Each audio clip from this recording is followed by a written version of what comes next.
alien, I'm everyone's friend. Whichever world I go, I just blend.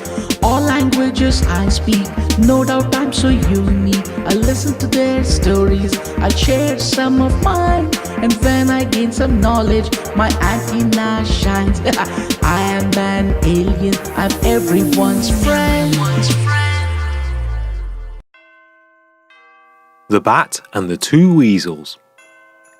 One day, a bat was flying around free of care when a weasel saw it. The weasel did not like birds, and on seeing the bat, it approached closer and pounced onto it. The bat pleaded with the weasel to let it go, but all in vain. He went on to tell the weasel that he had a family, a wife, and 2 children who were waiting to have him back at home. The weasel firmly told the bat that it did not like birds, and so there was no way it would let it go. So the bat thought of an idea. It pretended to be hurt and begged the weasel to let it go, saying that it was not a bird. The bat encouraged the weasel to look at the bat's body so that it would get to know that it is a mouse and not a bird. Taking pity on the bat and much against its wish, the weasel let go of the bat. A few days later, the same bat got caught by another weasel. This time too, when the bat pleaded for mercy, the weasel was not in any mood to let it go. The weasel clearly stated that it had no liking for mice whatsoever, and there was no way that it would let go of the bat. On hearing this, the clever bat thought on its feet and immediately adapted to the situation. It quickly told the weasel that it was not a mouse, but a bird. The weasel, however, would not believe it. The bat then flaunted his wings and told the weasel that it was not a mouse. It encouraged the weasel to confirm that it was not a mouse and just flew around to prove it. The weasel looked at the bat and was convinced that it was not a mouse. Thus the bat was allowed to fly away. It is therefore important to be able to think on our feet and rescue ourselves from tough situations. The Lion and the Bull. One day, Gugu was wandering through the forest and admiring the beauty of nature when he meets the bull. Gugu was so impressed by the nature surrounding it that it expressed how blessed the bull was to be in such an environment unlike where Gugu came from. The bull nodded its head in agreement, but also went on to say that there are other challenges which are more dangerous than the beauty of the forest. However, Gugu would not believe it and told the bull that it might be saying so only to discourage Gugu from continuing to live there. The bull begged to differ and told Juju that it would share an incident that happened a week ago to prove its point. The bull went on to say how one afternoon, a lion wandering around the forest had seen the bull and had developed a great urge to feast a bull. But considering the great size of the bull, it hesitated and instead thought of a cunning idea. It approaches the bull and says that it has slain a fine sheep and it would be delighted if the bull came to the lion's home to partake in the feast. In its head, the lion imagined of how it would pounce on the bull once it comes over to his place, attacking him and then feasting on the bull. The bull, knowing nothing of the lion's wicked thoughts, in all its innocence, agreed. The next day, the bull was on its way to go to the lion's den.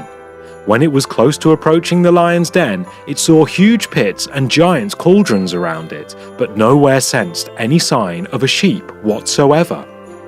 Thus the bull quietly departed without saying a word to its host. That evening, the lion went to where the bull was and inquired why the bull had gone off so abruptly without even a word of salutation to its host.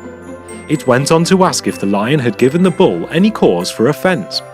The bull sternly said that it had enough reasons as it had not seen any indication whatsoever of a sheep having been slaughtered by the lion. It told the lion that what it saw was indeed very plainly every preparation for the lion dining on a bull. On hearing this story, Gugu understood that the grass is always greener on the other side of the fence. Belling the Cat. One day, Gugu was addressing the animals of the forest and trying to find out about their well-being. Most animals had one or another thing to say about their insufficiencies and were suggesting nearly impossible measures that need to be put up to resolve the same. So Gugu tells them that as much as it is good to dream big, the steps that we take should be practical, and tells them a story to make them understand. In a village, there was a rich farmer who had a big storehouse. The storehouse was filled with grains of all kind. Somehow, a male rat and a female rat made its way into the granary and started a family of their own. They gave birth to many mice, which in turn grew the rat family. The farmer got worried over this day by day. He could not poison them as consumable food was being stored in that place. So, he decided to bring home a cat to get rid of his rat menace. He bought a nice big Persian cat and put it in the storehouse along with the rats. The rats were greatly disturbed by this move, as their population started decreasing day by day. Hence they got all together and decided to have a meeting. They planned to discuss on how to get rid of this cat that was taking away their peace of mind. On the day of the meeting, none of the rats could think of a plan, but one oversmart cat suggested they could bell the cat. By doing this, the cat suggested that the rats would know when the cat was coming and they could all escape. All the other cats were overjoyed on hearing this and thought it was a great idea. They all clapped and praised this cat for its brilliance. But a wise old mouse seated behind at the extreme and finally spoke up. He asked, "Who will bell the cat?" Only then did the other rats realize that it was a nearly impossible task to bell the cat, as they may end up being its prey. They all passed the responsibility to each other, at the end of which no one was willing to take up that risk. The old wise mouse asked the rat who made the suggestion if he would be willing to do it, as he was the one to give such an idea. The rat hid behind the sack and said, "No, not me, I can't do that." All the rats realized that no matter how great the idea is, it amounts to nothing when it cannot be done. As for the smarty pants mouse, it had turned bright red with shame and ran into hiding. It understood why it should not have spoken up too early. On hearing this story from Gugu, the animals understood the importance of finding a resource who is capable of putting ideas into effect. The bird and the monkey. One day, Gugu saw that a dog was trying to advise a cat about not going near the lion's den. But the cat refused to listen and told the dog that the lion was indeed friendly and the cat had found favour in his eyes. Gugu told the dog to keep quiet and let its friend, the cat, find out for himself whether he should have listened to you or not. Having said that, Gugu went on to tell a story to the dog. There lived a group of monkeys in the mountains. Once, during winter, there were suddenly heavy rains. Drenched in the rain, they began to shiver in the cold. At this time, some of the monkeys found some colourful gunja fruits, and they mistook those fruits to be embers of fire. They started to blow at them, hoping to make some fire to beat the cold for themselves.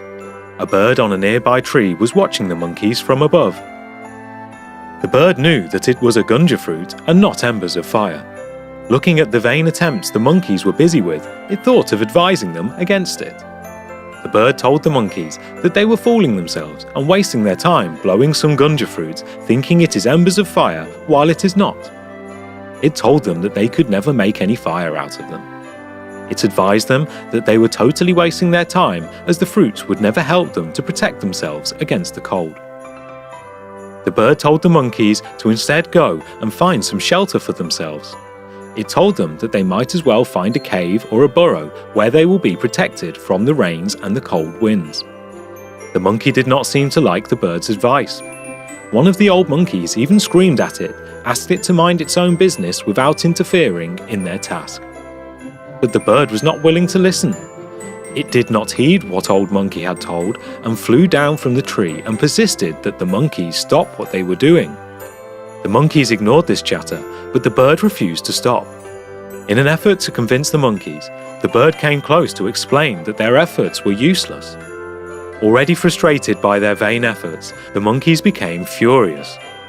One of the monkeys caught hold of the bird and smashed it against the ground. The bird got severely wounded. So Gugu went on to tell the dog that advice should never be given unless asked for it.